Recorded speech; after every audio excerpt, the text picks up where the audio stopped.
കുട്ടികളെ ചരിത്രവും ശാസ്ത്രവും പഠിപ്പിക്കുന്നതിനെ വിലക്കുകയാണ് മോദി സർക്കാർ.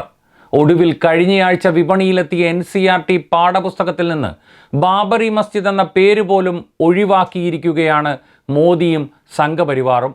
3 താഴികക്കുടങ്ങളുള്ള കെട്ടിടമെന്നാണ് തകർത്ത മസ്ജിദിനെ വിശേഷിപ്പിച്ചിരിക്കുന്നത്.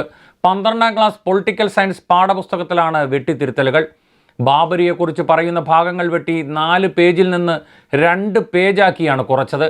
ഗുജറാത്തിലെ സോമനാഥിൽ നിന്ന് അയോധ്യയിലേക്ക് BJP നടത്തിയ രഥയാത്ര, കർസേവകരുടെ പങ്ക്, ഡിസംബർ 6-ന് ബാബറി മസ്ജിദ് തകർത്തതിന് പിന്നാലെ ഉണ്ടായ വർഗീയ കലാപം, BJP ഭരിക്കുന്ന സംസ്ഥാനങ്ങളിൽ രാഷ്ട്രപതി ഭരണം ഏർപ്പെടുത്തിയത്, അയോധ്യയിലെ സംഭവങ്ങളിൽ BJP നടത്തിയ ഖേദപ്രകടനം എന്നിവ വെട്ടിമാറ്റിയവയിൽ ഉൾപ്പെടുന്നു.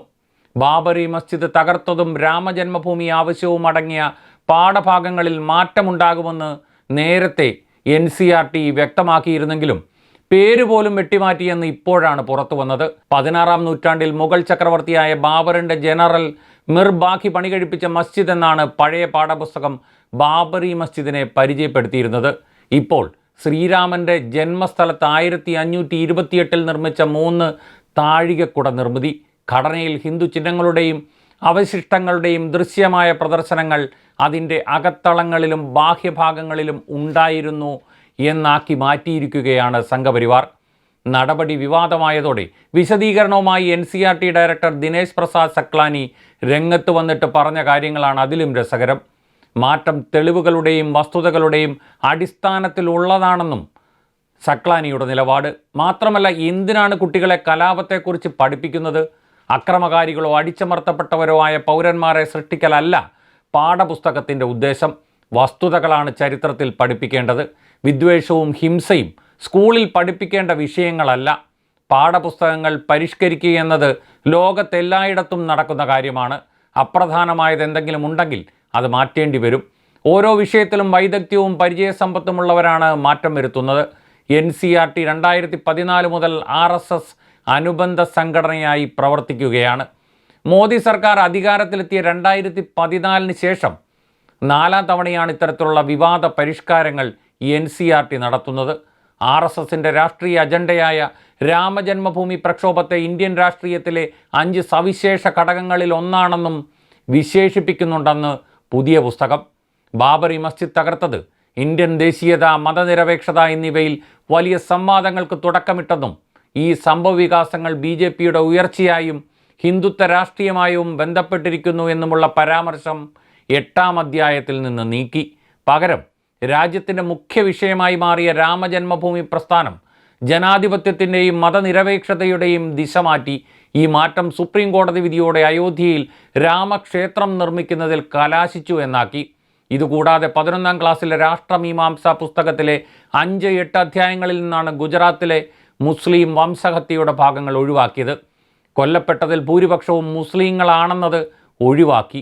പകരം ഗുജറാത്തിൽ 2002-ൽ ഗോദ്ര കലാപാനന്തരം ആയിരങ്ങൾ കൊല്ലപ്പെട്ടതെന്ന് തിരുത്തി. 12ാം ക്ലാസ്സിലെ സാമൂഹിക ശാസ്ത്ര പാഠപുസ്തകത്തിൽ പട്ടികജാതി പട്ടികവർഗ വിഭാഗങ്ങളെ സംബന്ധിച്ചുള്ള ദാരിദ്ര്യം, അധികാരമില്ലായ്മ തുടങ്ങിയ പരാമർശങ്ങൾ വെട്ടി. ചരിത്ര പുസ്തകത്തിലെ ഹാരപ്പൻ നാഗരികതയുടെ ഉത്ഭവത്തെയും പതനത്തെയും കുറിച്ചുള്ള അധ്യായത്തിൽ ആര്യൻ കുടിയേറ്റം തള്ളിക്കളയുന്ന പുതിയ കണ്ടെത്തൽ ഉൾപ്പെടുത്തി. 6ാം ക്ലാസ്സിലെ ചരിത്ര പാഠപുസ്തകത്തിൽ ബിർസ മുണ്ടയെ പരിചയപ്പെടുത്തുന്ന അധ്യായത്തിൽ മിഷണറിമാർക്കും ഹിന്ദു ഭൂപ്രഭുക്കൾക്കും മിർസ മുണ്ട എതിരായിരുന്നു എന്ന പരാമർശത്തിൽ നിന്ന് ഹിന്ദു ഒഴിവാക്കി.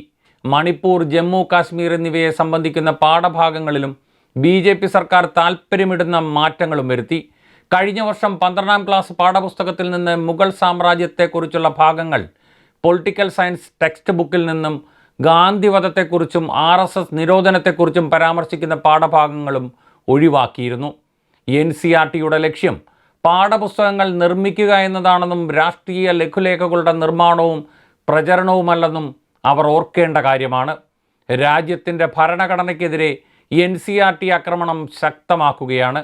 സുപ്രീം കോടതിയുടെ വിവിധ വിധികൾ മതേതരത്വം ഭരണഘടനയുടെ അടിസ്ഥാന ഘടനയുടെ അവിഭാജ്യ ഘടകമാണെന്ന് വ്യക്തമാക്കിയിട്ടുണ്ട്. ഇതൊന്നും തനിക്ക് ബാധകമല്ല എന്ന നിലയിലാണ് ദിനേശ് പ്രസാദ് സക്ലാനിയുടെ പോക്ക്. ഇനി സ്വാതന്ത്ര്യ സമരവും പോരാട്ടങ്ങളും അക്രമത്തിൻ്റെ പേരിൽ ഈ വിദ്വാൻ ഒഴിവാക്കാനുമിടയുണ്ട്. NCERT എന്നത് national council for educational research and training ആണെന്നും Nagpur council for education research and training അല്ലെന്നും ഈ വിദ്വാനെ ആര് പറഞ്ഞു പഠിപ്പിക്കുമെന്നതാണ് പ്രധാന കാര്യം.